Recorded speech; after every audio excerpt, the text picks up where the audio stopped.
Hello everyone, welcome to the Lightning Ball channel. If you haven't yet subscribed to my channel, please do so and activate the notification bell. Your support fuels my continued efforts. In our last episode, we delved into the formidable powers of Rimuru and his subordinates. The Monster Federation boasted a wealth of strong beings, and under Seal's covert assistance, most of Rimuru's subordinates had acquired ultimate skills or ultimate gifts. As for Rimuru himself, he had obtained the first god-level ultimate skill, God of Void, which, when his powers were fully unleashed, skyrocketed his existence point to an astonishing 171 million. In this episode, we will explore how Rimuru and Velgrynd navigated the reshaping of the world order and assisted Masayuki in ascending to the throne.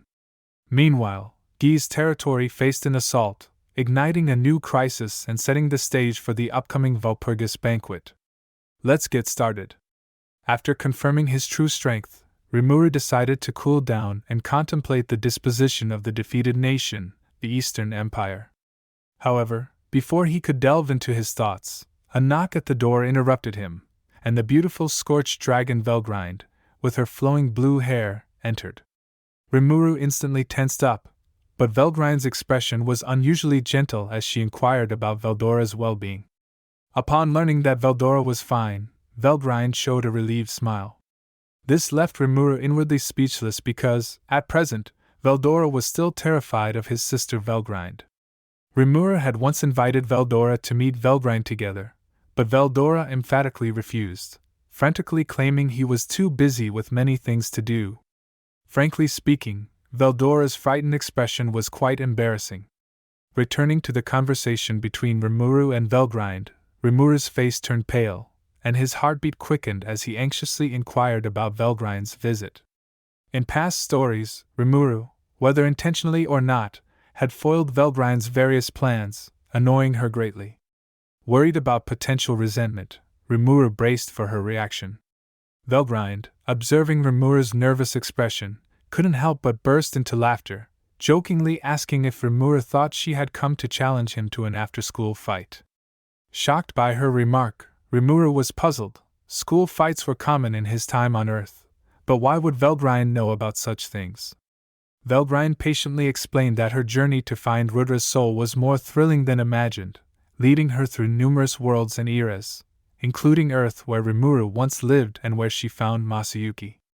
Rimuru was astonished by her revelation. Velgrynd described the quest for Rudra's soul as arduous yet hopeful.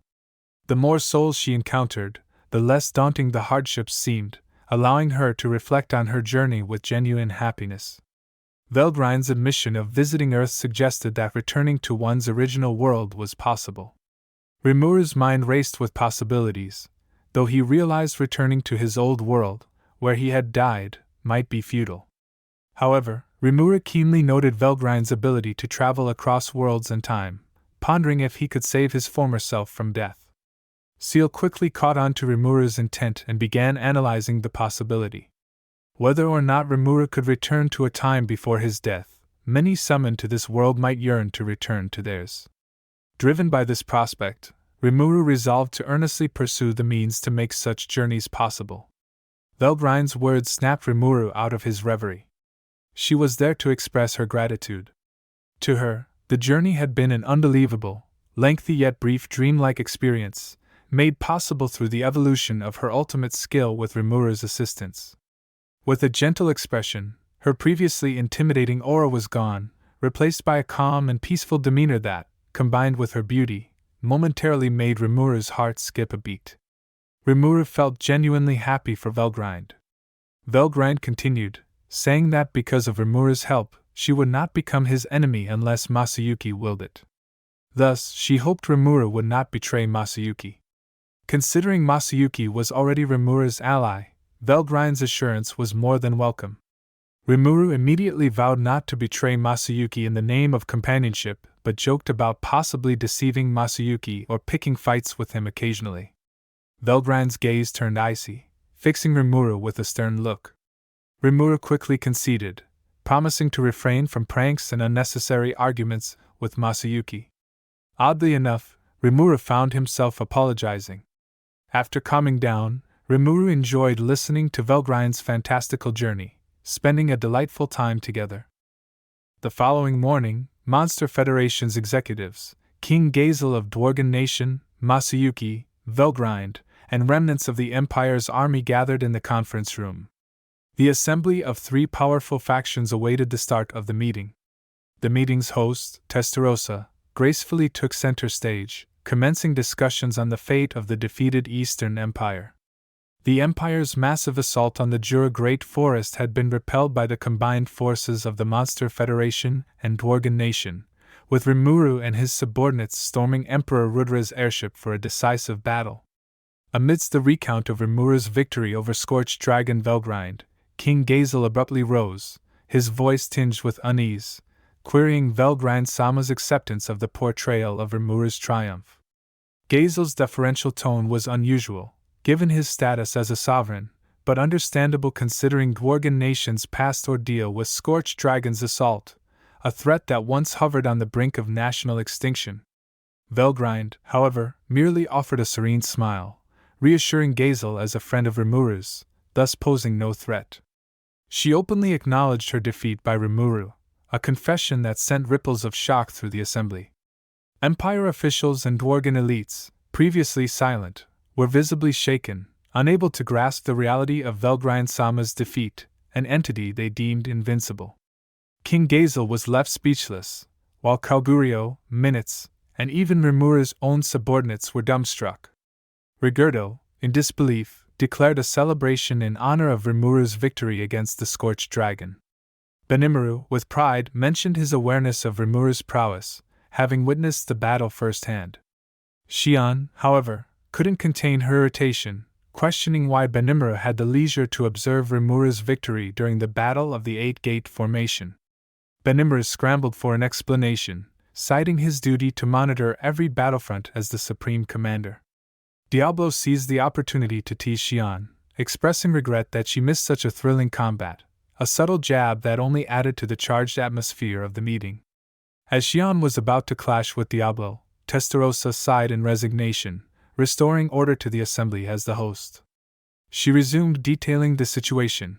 Following Rimuru's triumph over Velgrind, Benimaru, along with the three primordial demon beauties, had breached the Empire's top-tier defenses, aiming directly at Emperor Rudra. However, it was later revealed that the current Emperor Rudra had fallen under the control of the ultimate skill Lord of Justice, with Velgrind, the strategic mind Tatsuya Kondu, and the Empire's second-in-command, Damrata, all manipulated by Lord of Justice, triggering this series of battles. The ultimate goal of Lord of Justice Michael was to resurrect his true creator and master, Star King Dragon Veldanava. The attendees were once again astounded, struggling to process the influx of information. Given the real Emperor Rudra and strategic planners like Tatsuya Kondu were deceased, and many were under Michael's manipulation, Rimuru announced no intention to pursue war responsibilities against the Eastern Empire, having already reconciled with the Empire's guardian dragon, Velgrind.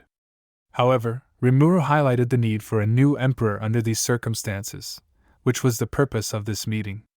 Rimuru, having finished speaking, turned the discussion over to the Empire's military officials. As previously recounted, the Empire's military had suffered losses exceeding 2/3 of its strength, and the entire Imperial High Command had accepted unconditional surrender, planning to crown Masayuki, the aggregate of Rudra's soul, as the new emperor. However, the dilemma lay in the fact that, although Masayuki bore an identical appearance to Rudra, everyone knew he hailed from another world, lacking any blood relation to Rudra. The notion of him being an illegitimate child was untenable, especially since the Empire had developed DNA paternity testing, making it impossible to deceive the populace. Another issue was one of Lord of Justice Michael's abilities, Castle Guard, which could transform the minister's or populace's loyalty towards the Emperor into a source of power, granting him an impenetrable defense barrier against any attack. To defeat Michael, this source of power needed to be sealed. This meant that for a new king to be established and the people's loyalty transferred, the person of Emperor Rudra had to be in a state of acknowledged death. At this time, Velgrind proposed a solution to this problem. Rudra himself had long considered this issue, knowing only Velgrynd could recognize his reincarnation. Thus, according to the royal archives, the individual recognized by the Empire's guardian dragon Velgrynd as Rudra was also the Emperor. So, as long as Velgrynd made an appearance, everything could be resolved. Velgrynd turned to gently inquire about Masayuki's wishes. Masayuki appeared somewhat dazed. As for him, it was all too sudden, from being an unknown hero without any remarkable abilities, then one day to awakening an ultimate skill after a mere glance at the beautiful Chloe, then acquiring a stunning beautiful sister as a wife, and now being elevated to emperor. It felt like a dream. Observing Masayuki's confusion, Velgrynd tenderly suggested that if he disliked the idea of being emperor, there was no need to force himself. It was all up to Masayuki's preference. Faced with such a beautiful sister's proposition, which man could say no?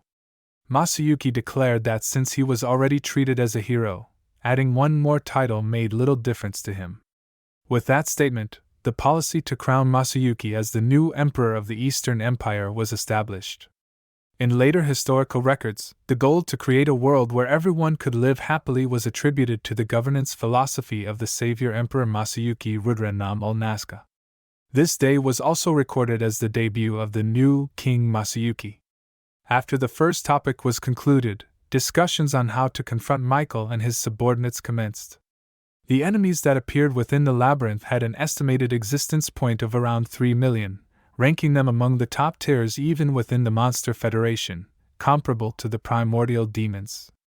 Furthermore, Velgrynd explained that the 7 angels of origin highly valued the true bodies bestowed upon them by Veldanava, hence their true forms were sealed away. The entities that appeared in the labyrinth were merely weakened parallel existences. Ordinary methods, therefore, would not suffice to utterly defeat them.